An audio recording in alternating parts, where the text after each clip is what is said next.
এক মাস পর গুমের ২ মামলায় আবারও ট্রাইব্যুনালে হাজির করা হয়েছে ১৩ সেনা কর্মকর্তাকে। সকাল ১১টার দিকে তাদেরকে তোলা হয় এজলাসে।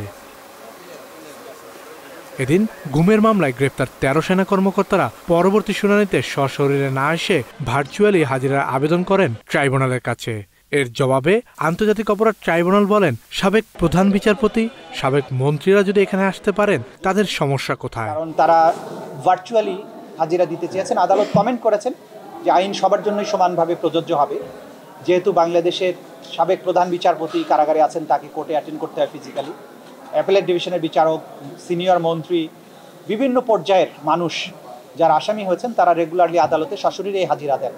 সুতরাং এখানে ডিফারেন্ট কোনো ঘটনা ঘটেনি, যে কারণে অন্য কোনো বিশেষ বিবেচনায় কাউকে ভার্চুয়ালি হাজিরা দেওয়ার বিষয়টা অ্যালাউ করতে হবে, এই বিষয়টা আদালত প্রয়োজন মনে করেন না। তারা মনে করেন সকল নাগরিক আইনের দৃষ্টিতে সমান, সবাইকে ইকুয়াল ট্রিটমেন্ট দেওয়া উচিত। মোটা দাগে এই অ্যাপ্লিকেশনগুলোর উপরে আদালত তার কমেন্ট পাস করে এই ব্যাপারে কোনো আর আদেশ না দিয়ে পরবর্তী তারিখ নির্ধারণ করেছেন।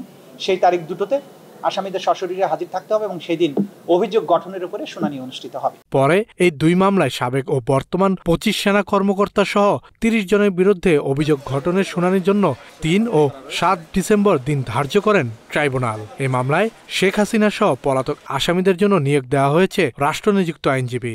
যে দুটো মামলা ছিল গুমের ব্যাপারে, একটা টিএফআই এবং আরেকটা জেআইসি রিলেটেড, সেই দুটো মামলায় চার্জ শুনানির জন্য একটা ৩রা ডিসেম্বর আর একটা ৭ই ডিসেম্বর দিন ধার্য করা হয়েছে। অনেক আসামি পলাতক আছেন, বিশেষ করে সাবেক প্রধানমন্ত্রী সাজাপ্রাপ্ত শেখ হাসিনা, সাবেক স্বরাষ্ট্রমন্ত্রী সাজাপ্রাপ্ত আসাদুজ্জামান খান কামাল, তারাও এই মামলার আসামি গুমের ব্যাপারে।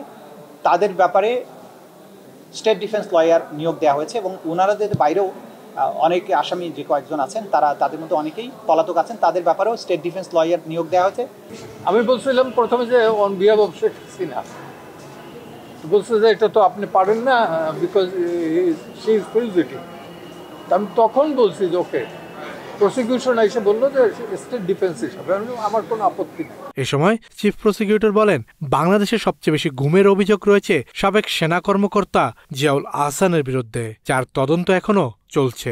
এই যে আসামি জিয়াউল আহসান, তার বিরুদ্ধে সোফার যে সমস্ত এভিডেন্স এসছে তদন্ত সংস্থার মাধ্যমে, আমরা যেটা জানি যে তিনি শত শত মানুষকে গুম করে হত্যা করেছেন, তাদেরকে পেট কেটে নদী নালায় খালে বিলে তাদের লাশকে ফেলে দিয়েছেন।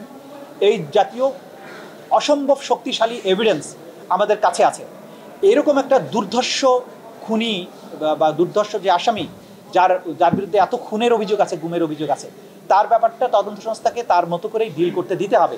আইন অনুযায়ী তাকে জিজ্ঞাসাবাদ করা, তথ্য উদ্ঘাটনের জন্য যা প্রয়োজন তদন্ত সংস্থায়, সেগুলো এগুলো করতে দিতে হবে। কারণ বাংলাদেশের সবচাইতে আমি বলবো যে ব্যক্তি হিসাবে, একক ব্যক্তি হিসাবে সবচাইতে বেশি সংখ্যক অপরাধের সাথে তার সম্পৃক্ততা পাওয়া গিয়েছে বলে আমরা জানতে পেরেছি।